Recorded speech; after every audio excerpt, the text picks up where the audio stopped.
బోనాల పండుగ సందర్భంగా ప్రతి టెంపుల్ కి కూడా కొంత అమౌంట్ ఇవ్వాలా అనేది చెక్ రూపంలో ఇవ్వాలనేది గతంలో కేసీఆర్ గారు ముఖ్యమంత్రిగా మొదటిగా కాగానే తెలంగాణ సంస్కృతిని గౌరవించాలి, తెలంగాణ సంస్కృతిని ఎంకరేజ్ చేయాలనే ఆలోచనతోని బోనాల పండుగని ప్రతి బోనాల పండుగకి ప్రతి గుడి దగ్గర కూడా వాళ్ళ ఖర్చుల నిమిత్తం ప్రభుత్వం నుండి కొంత అమౌంట్ ఇచ్చేవాళ్ళు.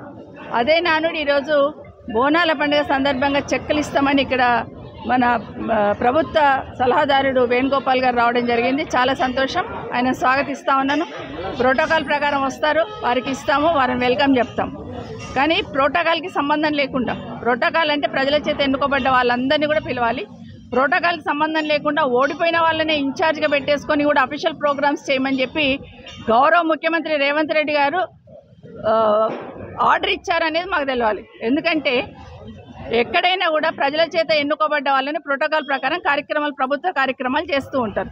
లేదు, మేము ప్రభుత్వం నుండి ఏ కార్యక్రమం వచ్చినా పార్టీ పరంగానే చేస్తాము, పార్టీ ఇన్ఛార్జ్లను ఓడిపోయిన వాళ్ళనే పెట్టుకొని ఇక్కడ కార్యక్రమం చేస్తాం అనేది ఒక చట్టం తీసుకొస్తే మాకు ఇదంతా ఉండదు.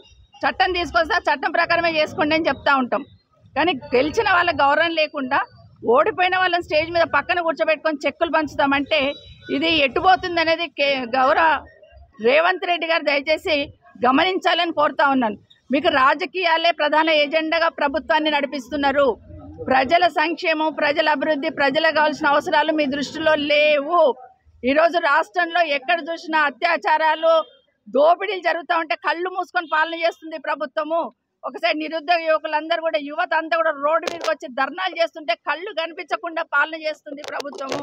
అందరినీ, అన్ని వ్యవస్థలను అస్తవ్యస్తం చేసి ప్రోటోకాల్ కూడా పక్కన పెట్టి పార్టీ పరంగానే నడిపించాలనే ప్రయత్నం ఈరోజు గౌరవ రేవంత్ రెడ్డి గారు చేస్తూ ఉన్నారు.